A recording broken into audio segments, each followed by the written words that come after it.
Assalamualaikum teman-teman semuanya, kembali lagi di channel Skill Coding. Masih bersama dengan saya Galih Apriansyah. Di video kali ini kita akan belajar mengenai tag form ya. Jadi bagi kalian yang tidak tahu apa itu form, jadi form itu adalah sebuah tag yang bisa kita gunakan untuk membuat misalkan menu login atau menu daftar, atau mungkin kalian ingin membuat pendaftaran sekolah misalkan begitu ya. Jadi langsung aja kita di sini menggunakan aplikasi Akode. Kalian bisa download aplikasinya di Play Store gratis ya. Dan di sini saya akan ganti nama terlebih dahulu, form.html. Lalu seperti biasa kita save terlebih dahulu. Kita save di sini ya. Dan kita akan buat struktur HTML sederhana dengan cara ketik tanda seru, lalu klik bagian tab. Tab itu yang ini ya. Nah, kalian klik maka otomatis akan dibuatkan. Untuk title-nya misalkan di sini saya akan tulis belajar form. Dan lalu di dalam bodinya kita akan buka tag form.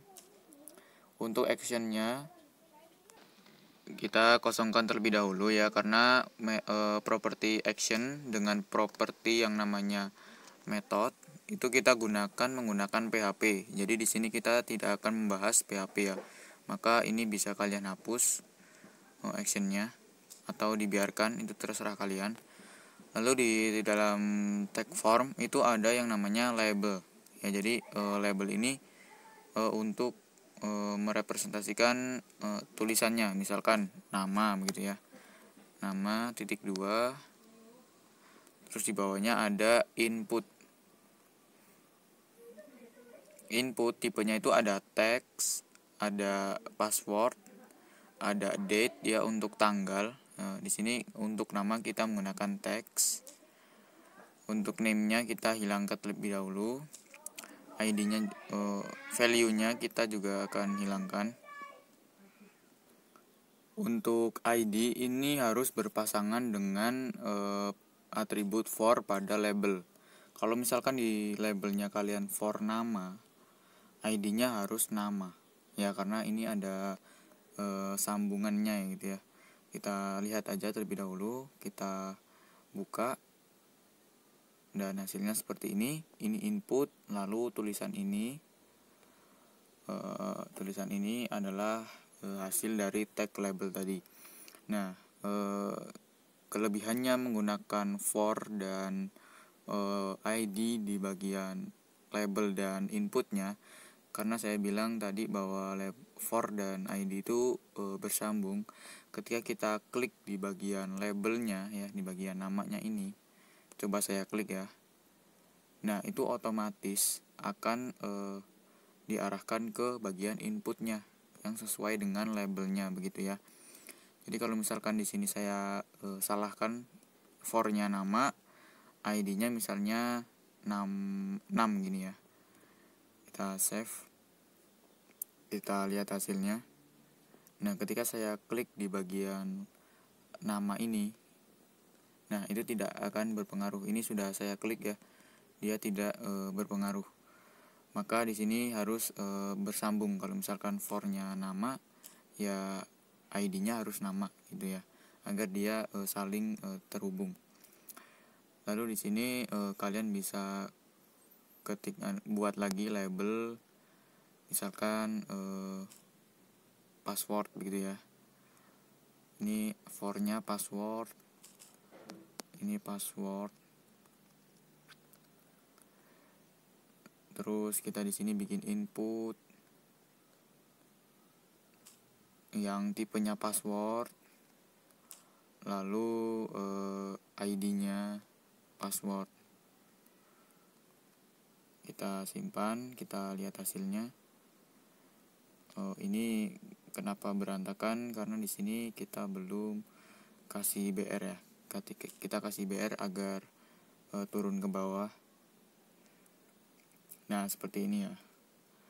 Kalau misalkan kita ketik di bagian input yang tipenya password, maka itu akan otomatis disembunyikan. Terus ada lagi yang tipenya adalah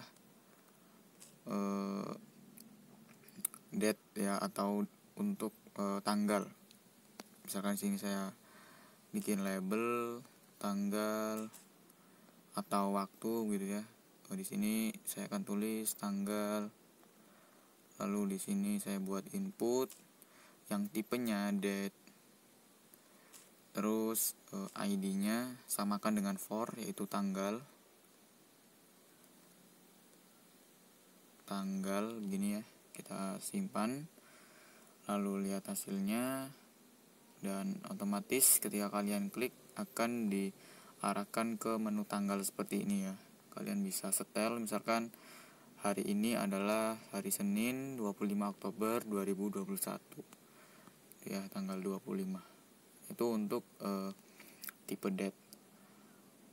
Dan mungkin dan satu lagi ya, itu ada lagi yang namanya email ya. Misalkan di sini email. Lalu di sini kita kasih input yang tipenya email ya. Terus ID-nya kita samakan dengan for email. Kita simpan, kita lihat hasilnya.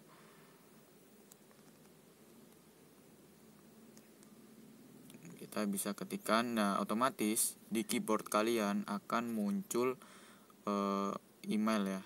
Sebentar. Otomatis akan muncul email. Nah, di sini ya, nih ada langsung muncul emailnya, tanda email. Nah, mungkin itu saja video dari saya tentang form ini ya. Jadi bisa kalian lihat tadi saat saya tidak menggunakan BR, itu hasilnya sangat berantakan ya. Nah, jadi sebenarnya ada caranya kita untuk merapikan, bagaimana caranya agar tidak berantakan seperti ini. Nah, jadi caranya adalah kita menggunakan tag table di dalam form. Tapi itu tidak akan kita bahas di video kali ini, karena di video kali ini saya akan membahas tentang form ini aja. Dan untuk pembahasan yang mengenai table di dalam tag form itu akan kita bahas di video selanjutnya. Jadi jangan lupa subscribe, like, dan share ke teman-teman kalian agar tidak ketinggalan video-video terbaru dari channel ini. Dan terima kasih bagi kalian yang sudah menonton. Sampai jumpa dan sampai bertemu kembali di video selanjutnya.